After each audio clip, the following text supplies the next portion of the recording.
Amik, ini kita Ya, ya. langsung menuju ke tanya jawab Boleh, karena boleh, boleh, boleh. oke, Kita banyak sharing-sharing aja ya, teman-teman. iya. Oke, kita mulai dari Bu Emilia ya. Anak Monggo, saya monggo, monggo. suka main HP, Pak. Ya, Gimana untuk mengurangi HP ya. kalau saya jarang marah atau ngomel? Oh, maksudnya kalau nggak diomeli, anaknya main HP terus gitu mungkin ya Ya, maksudnya. ah, ah, ah. Oke, Oke. Langsung ya, Bu ya. oke, silakan Pak. Sebenarnya Anda tidak perlu marah-marah. Kalau Anda mau ngambil HP, ambil saja tanpa ada kemarahan. Ini seringkali orang itu mempaketkan gitu. Jadi kalau negur harus dengan amarah. Kalau misalnya Anda mengingatkan harus membawa amarah. Kenapa harus Anda paketkan begitu gitu kan? Anda kalau negur, negur aja, relax begitu kan? Ketika Anda mengingatkan, ya Anda ingatkan aja, relax. Tenang aja, tidak perlu dicampur dengan kemarahan. Ini terkait dengan HP ini, saya punya pengalaman juga.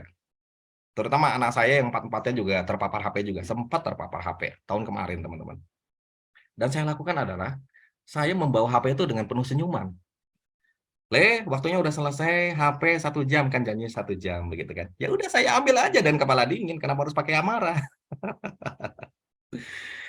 Oke, misalnya anak berontak, oh nggak bisa ini, udah lain sebagainya, begitu ya. Oke, kalau sampai masih main HP lagi, nggak apa-apa.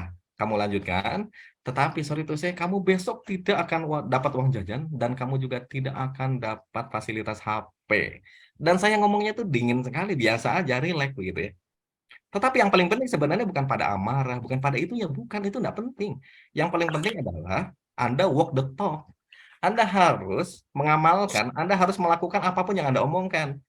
Dan nyata benar ketika saya bilang bahwa besok kamu nggak dapat akses HP, WiFi juga tidak dapat, gitu kan, karena saya ganti passwordnya, saya laksanakan benar itu.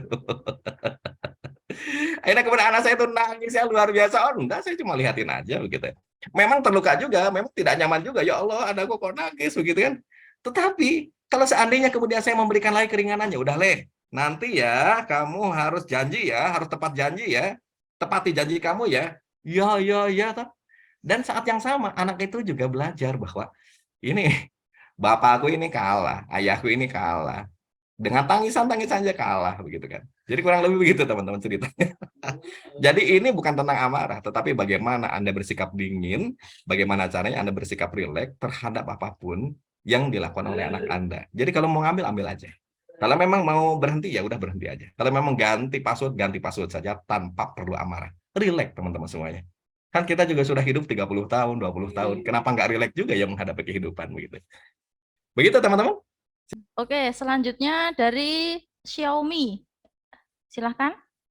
Ini Xiaomi. pertanyaannya adalah, jadi respon emosi apa yang boleh ditunjukkan ke anak-anak? Karena saya ingin anak juga mengerti tentang berbagai jenis emosi. Misalkan ketika sedih saya bisa menangis, karena Ya, saya ingin anak-anak paham bahwa sedih itu boleh menangis entah anak kecil ataupun dewasa. boleh. Boleh. Jadi terkait misalnya dengan tema-tema kemarahan, kita kadang-kadang bahkan juga sering kita tidak bisa menahan diri kita. Kita langsung begitu marah kepada anak kita. Nah, meskipun itu terjadi pada diri kita dan kita ya Allah menyesal kok aku harus marah gitu kan. Justru ini menjadi momentum yang cukup bagus untuk menjelaskan kepada anak-anak kita, ayo ke sini Nduk, ayo ke sini Nduk. Kamu tahu nggak apa yang ayah bilang tadi? Ya, ayah bilang gini gini gini. Itu perilaku ayah bahwa ayah sedang marah sama kamu, begitu kan? Nah sebenarnya itu bisa dijelaskan begitu. Ayah sedang pusing, ayah sudah banyak pekerjaan, tiba-tiba kamu juga apa namanya mainannya tidak dirapikan, padahal kan kemarin kesepakatannya harus dirapihkan. Terus juga kamu jam segini juga waktunya mandi, ternyata kamu juga belum mandi juga. Sementara ayah datang ke sini dalam kondisi marah, dalam kondisi capek. Ketika ayah melihat seperti itu dan kemudian ayah marah, anda bisa menjelaskan seperti itu, teman-teman semuanya. Jadi tidak ada satupun momen-momen yang Anda lewatkan untuk mengedukasi anak Anda. Bahkan ketika Anda marah, ketika Anda sedih, ketika Anda murka, itu selalu ada momen-momen setelahnya untuk Anda jelaskan bahwa ini loh contoh orang sedih, ini loh contoh untuk kalau misalnya aku marah, ini loh contohnya kalau kita tidak suka, ini loh contohnya kalau kita jijik dan lain sebagainya. Kita bisa jelaskan dari hati ke hati, cuma itu bisa kita jelaskan ketika kita sudah menyentuh titik netral. Kita sudah tidak sedih lagi, kita sudah tidak marah lagi. Karena sia-sia juga kemudian kita mengedukasi orang lain, kita mengedukasi anak kita, sementara kita sendiri belum clear, kita sendiri belum netral, teman-teman semuanya. Oleh karena itu, tema-tema netral harus Anda catat mulai dari sekarang. Begitu. Oke. Ya, Silakan Bapak Ibu, jika ingin bertanya langsung, ini langsung saya silakan tanya aja. Nanti iya. ya tanya lewat Kecapean pesan kayaknya saya. admin. Saya belakangkan ya. Iya, iya. Silakan, mungkin Pak Adi. Resen, resen. Pak Ini Adi adminnya silakan. kecapean. Pak Adi silakan. Ya, monggo, monggo. Oke, saya bacakan berarti ya. Iya, iya. Mau Oh, tanya. Pak Adi tuh, Pak Adi udah tuh, Pak Adi. Oke, silakan Pak Adi. Saya tadi off kamera karena kurang sehat. Siap, siap, Pak Baik, Adi. ada yang mau saya tanyakan mengenai bagaimana memulihkan dampak negatif ke anak yang terpapar emosi amarah orang tua yang setiap saat dirasakan seperti itu. Tapi dalam jangka pendek, seperti apa contohnya? Mungkin seperti itu, Coach. Itu anak sendiri ya, Pak? Atau gimana, Pak? Mohon maaf sekali lagi. Atau anak orang? Anak saya sendiri, Oke, siap. 4 tahun, seperti itu. Ya. Terima kasih, Coach. Ya. Sama-sama, Pak Adi. Langsung, Bu. Oke, silahkan Pak Romi. Oke, Pak Adi, thank you banget, luar biasa. Ini kita sharing aja sih sebenarnya, kalau saya ngasih tahu rasanya kok tidak asik ya. Lebih baik kita berbagi pengalaman saja. Suatu ketika anak saya begitu marahnya luar biasa di salah satu tempat di ATK, di Royal ATK. Anda tahu ya, kalau misalnya Anda sering ke Malang, pasti tahu Royal ATK, toko yang paling besar untuk ATK gitu di Kota Malang. Dan saat itu anak saya meminta untuk belanja untuk mainan ya, untuk main di salah satu tempat mainan yang ada tulisannya itu adalah nggak boleh dinaikin. Sementara anak saya kan belum bisa baca. Dan kata-kata tidak boleh dinaikin itu bagi anak saya itu tidak penting. Pokoknya dia menarik, pokoknya dia asik, dan pokoknya dia itu bagus, maka saya harus bermain di situ. Dan saya cek ternyata harganya luar biasa bagus, teman-teman semuanya kisaran 9 juta. Nah, saat itu saya belum bawa duit 9 juta. Dan lagi pula memang saya tidak membutuhkan mainan itu gitu kan. Karena di rumah itu sudah cukup banyak mainan. Tapi anak saya kan tidak mengerti tentang itu gitu kan. Anak saya pun juga tidak memahami itu. Akhirnya kemudian terjadilah pertengkaran antara saya dengan anak saya. Kemudian saya berpikir bahwa kalau seandainya saya bertengkar dengan anak saya yang usianya 4 tahun, berarti sebenarnya saya menjadi anak kecil dalam versi anak dewasa. Akhirnya kemudian saya bawa anak saya ke tempat yang agak aman, yang jauh dari lalu lalang manusia dan jauh dari perkacaan. Akhirnya kemudian di situ anak saya itu muntah, teman-teman semuanya, karena menahan emosi yang luar biasa. Saya lihat dia dari kejauhan, karena ketika saya harus mengambil anak saya dalam kondisi marah, yang terjadi adalah dia akan mukul-mukul saya, dan kemudian apa yang terjadi juga saya pun juga akan terbawa emosi saya. Saya menjadi semakin marah. Akhirnya kemudian saya lihat dari kejauhan, ya tunduk, nek sampean mau marah-marah, oh nek sampean mau ngamuk-ngamuk, oh boleh, nggak apa-apa. Mau muntah-muntah, oh tenang aja, aku yang akan bersihkan begitu kan. Akhirnya 20 menit kemudian reda. Luar biasa. Nah, dari situlah kemudian terjadi pembelajaran-pembelajaran. Duk, kamu marah ya. Jadi usia 4 tahun sudah saya ajarkan begitu. Duk, kamu marah ya. Kamu tidak suka ya. Ya langsung kemudian dia keluarkan semua marah-marahnya dia gitu dan lain sebagainya.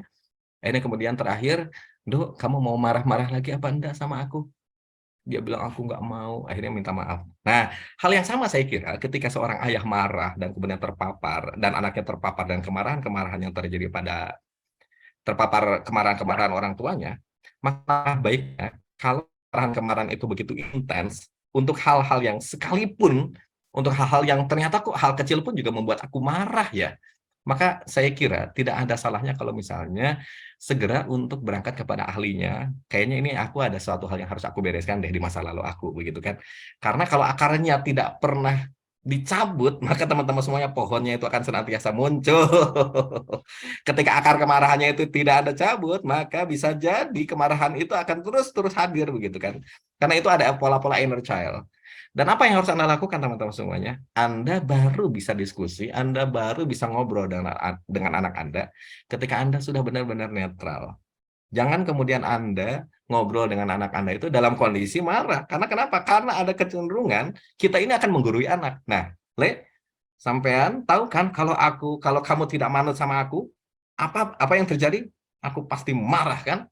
Coba lihat, gara-gara kamu melakukan ini, akhirnya semuanya anak teman-teman saudara-saudara kamu, adik-adik kamu juga kena marah. Ini gara-gara kamu. Itu memberi nasihat ketika kita sedang tidak netral, teman-teman semuanya. Ada pola diskusi yang cukup menarik, yaitu adalah dengan pola-pola pertanyaan. Contoh begini deh, pola pertanyaan, anak saya itu malas sekolah, pernah. Dan orang tua kemudian marah. Saya marah juga. Tapi setelah dipikir-pikir, kayaknya nggak asik juga nih kalau marah gitu. Akhirnya kemudian saya netralkan, dan kemudian yang saya lakukan adalah begini. Saya bertanya, kalau sampean nggak masuk sekolah, kira-kira sampean bisa ngerti nggak pelajaran bahasa Indonesia? Enggak. Sampean nggak masuk sekolah, kira-kira matematika kamu, ini kira-kira kamu bisa ngerti nggak pelajarannya? Enggak. Kira-kira menurut kamu baiknya gimana? Ya masuk sekolah. Ya besoknya masuk sekolah. Jadi Bapak, saya kira penting untuk bersikap rileks terhadap apapun yang dilakukan oleh anak-anak kita. Selama kita masih belum bisa rileks, maka anak pun juga tidak akan pernah bisa rileks untuk menghadapi kehidupan. Karena coach kehidupannya tidak pernah rileks untuk menjalani kehidupan. Maka kemudian dia akan melakukan copy paste terhadap coach kehidupan. Dan coach kehidupannya siapa? Yaitu adalah ayah dan ibunya. Begitu Pak Adi. Silahkan. Ibunya Umar. Oh, ibunya Umar. Ini Oh. Siswa homeschooling. Oh, homeschooling. Iya, gini. Kan dari awal sampai akhir tadi kan pertanyaan kebanyakan tentang emosi orang tua yang marah, yang apa gitu. Nah, padahal dari awal sendiri disebutkan bahwa emosi itu adalah respon itu tadi kan. Nah, saya itu penasaran dengan bagaimana sih kita menyelaraskan happiness-nya orang tua dan anak. Karena saya pernah lihat di sebuah tempat piknik, ibunya itu inginnya itu ngajak anak-anak itu refreshing gitu kan, Ya. di taman bermain anak. Sudah di tempat pikniknya, si anaknya enggak mau karena dia lebih suka bermain di halaman rumah kan, Ya. gitu, di halaman rumahnya sendiri. Nah, ini tipsnya untuk orang tua ini gimana agar bisa menemukan happy-nya anak-anak dan orang tua itu secara natural dan beriringan gitu loh. Ya. Oke, Bu siapa tadi namanya? Bu Binti Mas Engko. Ibunya Umar. Oke, Ibu Binti. Anda ingin anak Anda mengikuti happiness Anda? Bukan Gimana? saya. Enggak, Siapa? Ingin gini, saya ingin semua orang tua itu tahu atau tipsnya bagaimana sih agar kita itu bisa bersama anak-anak untuk menemukan happiness. Karena kalau bahasnya marah terus kapan kita nemu happiness-nya kan gitu. Anak-anak juga enjoy, terus orang tua juga enjoy. Menyelaraskannya gimana? Karena kadang belajar berdiskusi dengan anak-anak itu tipsnya bagaimana agar mereka juga sama-sama setuju. Karena saya yang lihat kan dari orang lain yang kejadian gitu loh. Oh, kejadian pada orang lain. Pada orang lain, saya enggak. Cuman kan ini kan penting juga untuk seluruh ibu-ibu yang ikut gitu loh. Bukan hanya tentang emosi meledak-ledak atau apa, enggak. Saya juga mau semua tahu bagaimana sih kita bisa ajak anak-anak happy dan anak-anak juga happy juga dengan pilihan yang dia pilih, dan orang tua juga happy dengan yang dipilih anak, dan anak juga happy dengan yang dipilih orang tua, seperti itu. Oke. Wah, ini luar biasa. Ini pertanyaan-pertanyaan yang luar biasa berat, teman-teman semuanya. Karena terkait dengan tema-tema kebahagiaan begitu ya. Kalau misalnya Anda ada waktu, Anda bisa datang ke rumah saya, dan ada salah satu buku yang cukup bagus, teman-teman semuanya. Ini berjudul Bahagia Itu Tanpa Syarat, teman-teman. Jadi apa yang Ibu Umar sebutkan tadi, sebenarnya ini menjadi buku saya, ya. Buku tentang bahagia itu tanpa syarat. Jadi kawan-kawan semuanya, sebenarnya ketika kita mengikuti apapun yang dilakukan oleh anak-anak kita, selama itu dalam kondisi selamat, selama itu juga dalam kondisi rileks, Saya kira boleh-boleh aja, karena justru yang paling pintar untuk menemukan kebahagiaan itu justru anak, bukan orang dewasa, Bu. Contoh begini deh, saya jarang sekali saya mengarahkan anak saya. Ketika anak saya itu saya simpen di halaman belakang, kan di rumah saya itu halaman belakangnya itu ada pasir, ada tanah, ada juga tanaman-tanaman begitu. Mereka itu dengan otomatis dia akan menemukan happiness-nya dia akan menemukan kebahagiaannya dia. Jadi dia bermain dengan tanaman, dia bermain dengan pasir, dia bermain dengan apapun yang sifatnya itu kotor, dan dia bisa bahagia. Di sana juga ada air pancuran, dan dia bisa bermain tanah dan lain sebagainya. Dan dia menemukan kebahagiaan begitu sederhana ya. Akhirnya kemudian saya mencoba untuk meneliti, saya coba menelisik berbagai macam tema-tema kebahagiaan. Akhirnya saya menemukan bahwa ketika manusia sedih, itu bukan berarti tidak ada kebahagiaan. Ibarat cahaya matahari, ketika awan gelap itu menyelimuti dunia, dan kemudian dunia menjadi gelap, bukan berarti cahaya matahari tidak ada. Dia hanya terharang, teman-teman semuanya. Dia hanya tertutupi. Jadi bisa jadi, teman-teman, ketika si orang tua itu mulai memaksakan, bisa jadi memang ada hijab-hijab yang membuat kebahagiaan dia itu jadi terhalang. Sehingga kemudian anak-anak kita pun juga menjadi tidak happy, begitu kan. Jadi, kalau aku melihat teman-teman semuanya, jadi tema-tema kebahagiaan itu justru tidak perlu dicari. Semakin kita mencari kebahagiaan, kita tidak akan pernah menemukan kebahagiaan. Ibarat kita ingin mengejar ayam, semakin kita kejar ayam, maka ayam itu akan semakin berlari. Ketika kita mengejar kupu-kupu, maka kupu-kupu itu akan berlari. Maka caranya ya, yang harus kita lakukan adalah kita bisa menemukan kebahagiaan itu dalam satu kata yang luar biasa, yang itu biasa sering dilakukan ataupun disampaikan oleh leluhur-leluhur kita, namanya adalah nerimo. Ya sudahlah, kalau nerimo anaknya kita ini, misalnya anak saya ini autis, teman-teman semuanya, ya udah saya terima keautisan dia gitu. Kemudian anak saya pinter berbahasa Inggris, tetapi bahasa Arabnya itu memble, ya udah saya terima ke apa namanya, dengan kemembelian bahasa Arabnya dia dan kehebatan bahasa Inggrisnya dia, sambil kemudian pelan-pelan kita naikkan kualitas bahasa Arabnya dia, begitu. Justru mungkin hasrat kita untuk mengejar kebahagiaan, saya kira itu membuat kebahagiaan itu juga kayaknya nggak asik deh untuk berdekatan dengan dia, begitu ya. Mirip seorang wanita yang ketika kita semakin mengejar, maka dia akan semakin menjauh.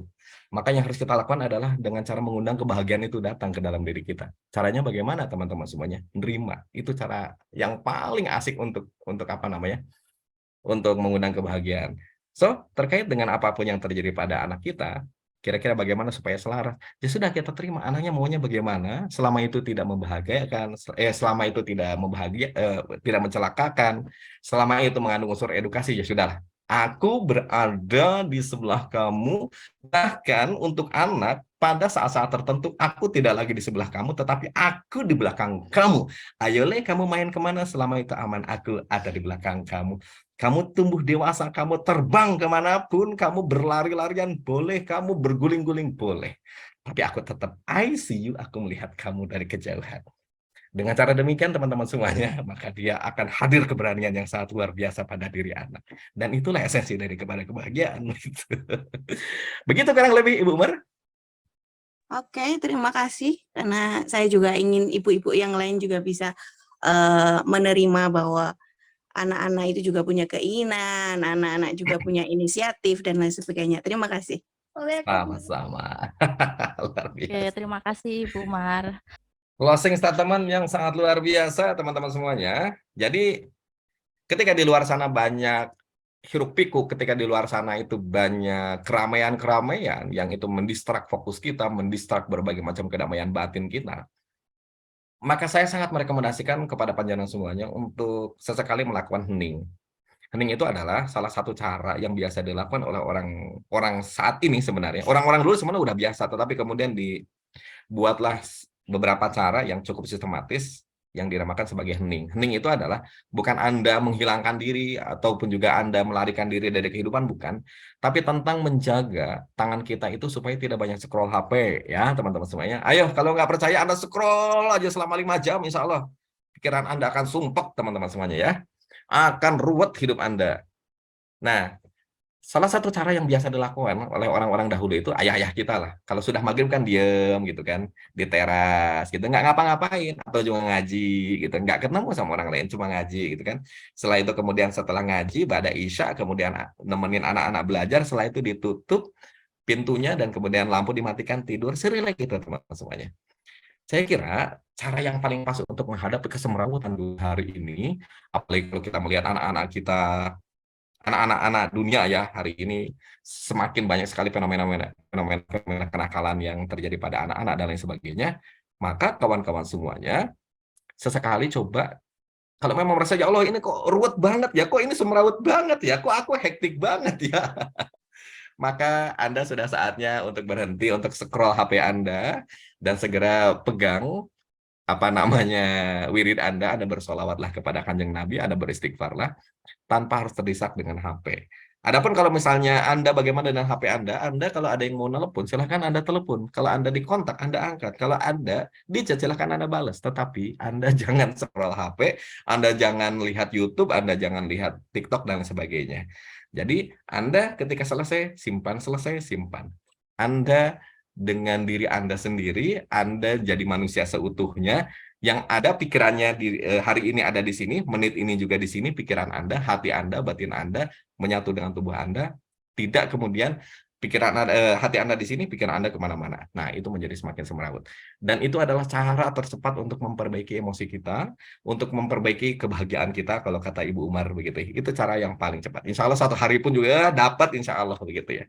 Begitu teman-teman semuanya, thank you banget. Semoga bermanfaat untuk panjenengan semuanya. Thank you pada Bu Uli Muslikah, kepada Creative Homeschooling luar biasa. Thank you banget. Assalamualaikum warahmatullahi wabarakatuh. Waalaikumsalam warahmatullahi wabarakatuh. Baik.